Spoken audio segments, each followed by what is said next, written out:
spaceship!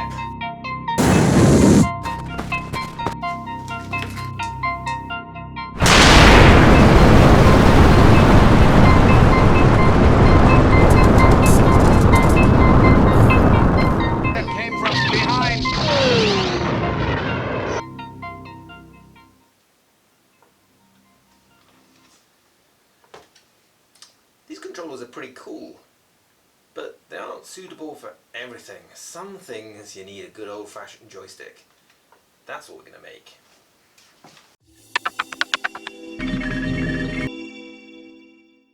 Hi, this is Geek and I'm Dan, and in this week's video I'm going to try a little bit of, I guess, sort of kit bashing, kind of. A friend of mine from work has got himself an Oculus Rift S. He plays a bunch of No Man's Sky. I've not played it personally, but I'm told in that game when you're flying a spaceship you need to grab the joystick, and it can be a little bit difficult freehand to hold the correct orientation. So there's a bunch of different designs out there for add-ons to try and give you a pivot point whilst you're doing that. I decided, or I figured, one option would be get a cheap old joystick, in this case £3 from my local charity store, 3D print an adapter for the controller, basically cut the top off the joystick and stick this in place. We'll see how that goes. Obviously I don't really need most of this stuff. It's just, I thought that this way you've got kind of a ready-made, somewhat stable base. All of the kind of pivoting whatnot and the feel of it is there. We can just dump the electronics, dump the handle, and stick this in its place. Marvellous. Now I don't have that wire faffing around, let's start unscrewing some screws.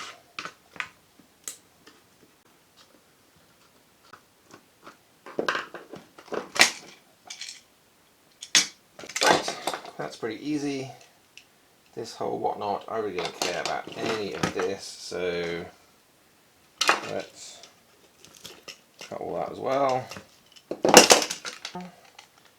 Well, step one, I might just cut the handle at about here. Well, let's go to the bandsaw.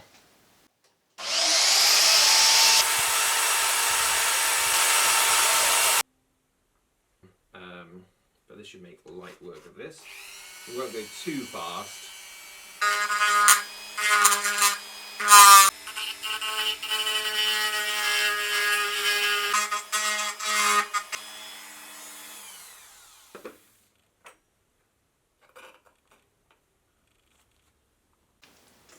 Version 1 from the model is great, like it's a good fit, except this has a strap on it.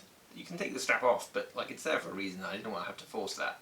Now originally I got my friend to send me a picture of the controller in his hand, and I saw the strap and I was like, ah, great, and I made a version of this which has a slot. I think it's upstairs, but I put the slot completely centre round to the bottom, assuming the strap point comes out of the bottom, but it does not. It comes out of the side and it's off to one side. So 3 versions. But now we've got the version I think we're good with, and I've just duct taped the position to get me the sense of what I want. And I think we're almost ready to epoxy that in place. So I think first I'm going to do the hole that I made where I cut away the thrust lever, just to get a bit of a sense of it, and then we'll take off the duct tape and do that. So I cut a tiny strip of cardboard, just hold that in place whilst I press the putty down onto it so I don't end up just filling the entire cavity.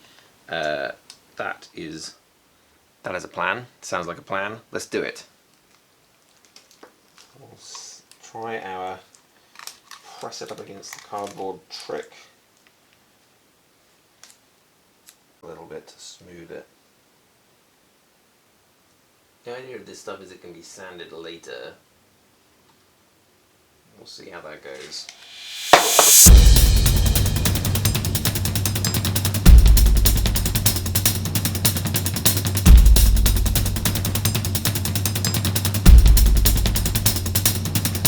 Okay, so we let this set up overnight.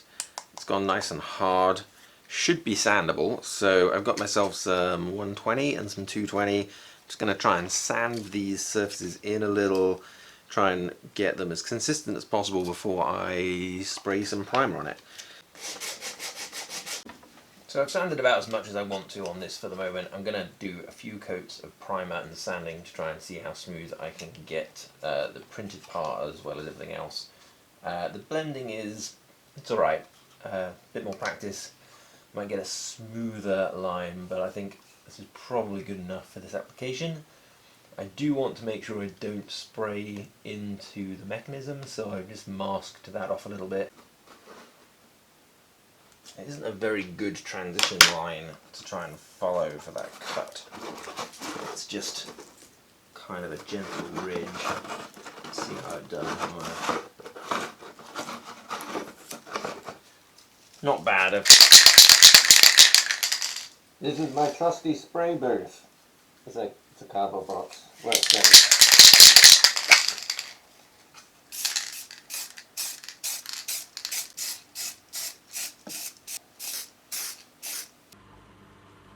Sand it, spray it, sand it, spray it, rinse, repeat, you get the idea. We did enough, and I've kind of sanded back with, I think it's a 320-ish grit. I'm going to give it a quick hit with some chrome. Not that I want it to be chrome, I just want the chrome underneath.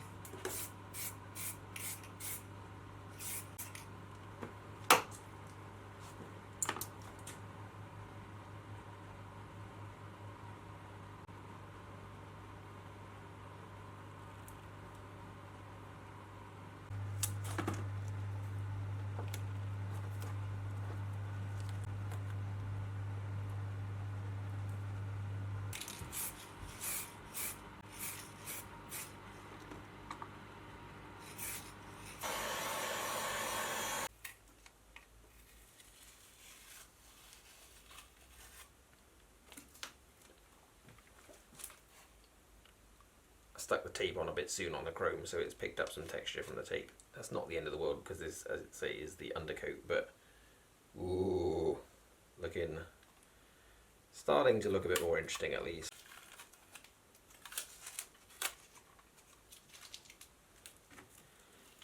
Okay, so looking pretty snazzy. I do quite like the chrome, but definitely going to make these panels black. I think it's a little ostentatious.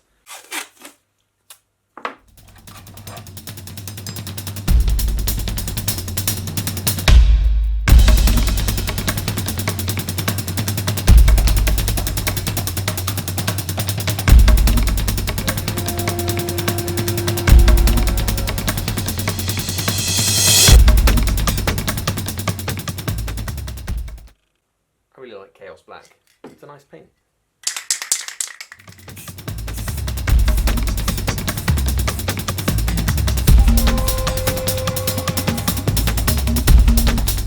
So we're nearly there with the joystick. I'm pretty happy with the paint job at the moment, but I do want to add a couple of decals. And so I'm going to experiment a little bit more with a technique I've been playing with, which is using the laser. Take a piece of masking tape, stretch taut over a hole so the sticky side isn't touching anything, put it in the laser, let the laser cut out essentially I guess a mask, and then stick the tape over the place to spray. I've had mixed success with this in the past. I've whipped up a couple of decals, one of the No Man's Sky logo and one of some other just like stripes. Let's give it a go.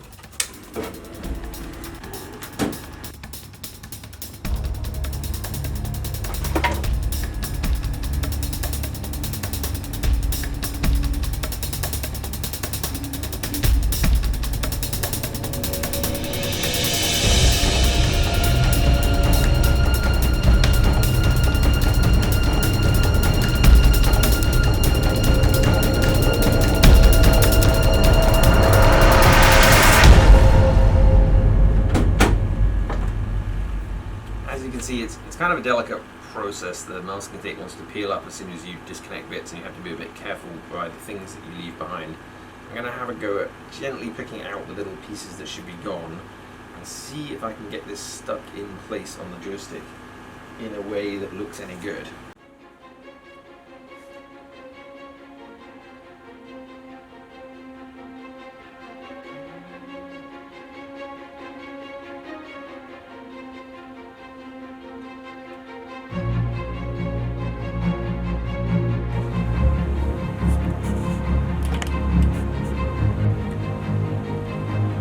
This is decal too.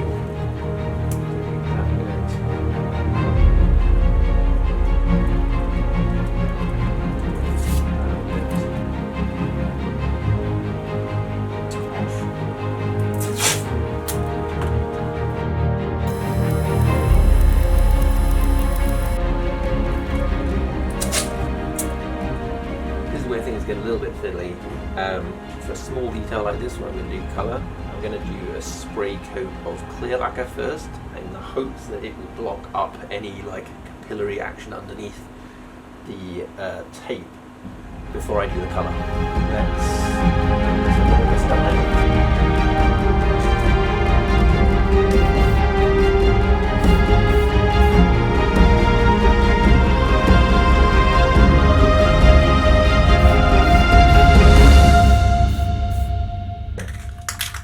I guess it's make or break time. I'm going to apply some colour. Hopefully it won't bleed in horrible ways. We'll see.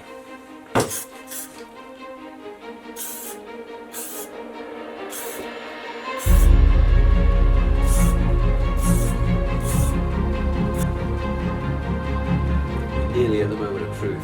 The last little fiddly bit I want to do is that the No Man's Sky logo has it's two colour. There's a red kind of half crescent thing. In theory, this mask fits over the top of the existing mask. I just need to carefully peel off this piece here and then stick this over the top so that I can spray red. This will also be the first opportunity to see whether or not I've got any horrible bleed underneath the masking. Moment of truth.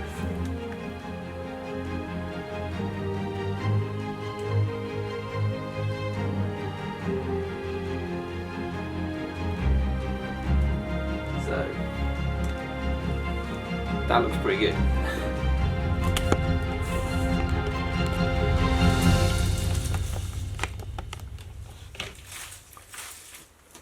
This looks like a pretty clean area bordered by the white, so hopefully that is indicative of all of the masking. Now the question is whether or not I can attach this secondary mask. Okay, mask is all lined up. Quick clear coat.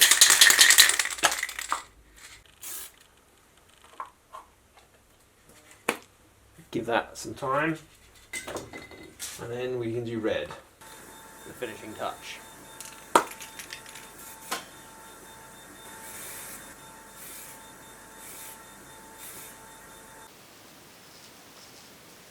Ooh. This is my little yellow detailing here. Tiny amount of bleed, generally pretty good. I didn't get my red-black mask perfect, so there's a little bit of the chrome showing through, but I'm not too dissatisfied with that. Let's see what this looks like.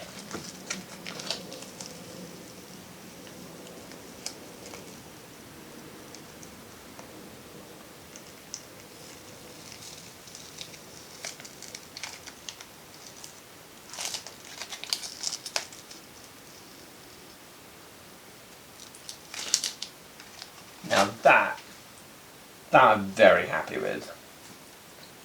I mean, for something done in a few minutes with a laser and some masking tape, I'm chuffed. I think that is a very acceptable No Man's Sky logo.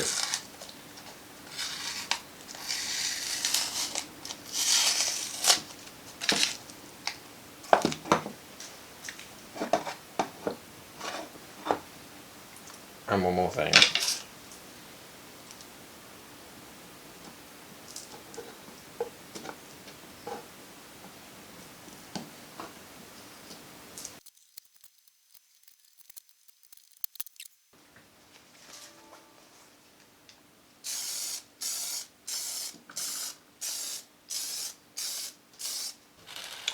Well, little reminder, this is how we started out. A £3 old joystick from a charity store. And here we are, finished with an adapter for an Oculus Rift controller, retaining only the parts that move, and a custom paint job. I tried to take some inspiration from the game itself. I saw from some of the screenshots that there were some red decals on the control console, some yellow warning stripe type stuff, and of course, the thing I'm probably most happy about is the No Man's Sky logo. That was a multi-piece stencil using masking tape, and it came out pretty good, if I do say so myself.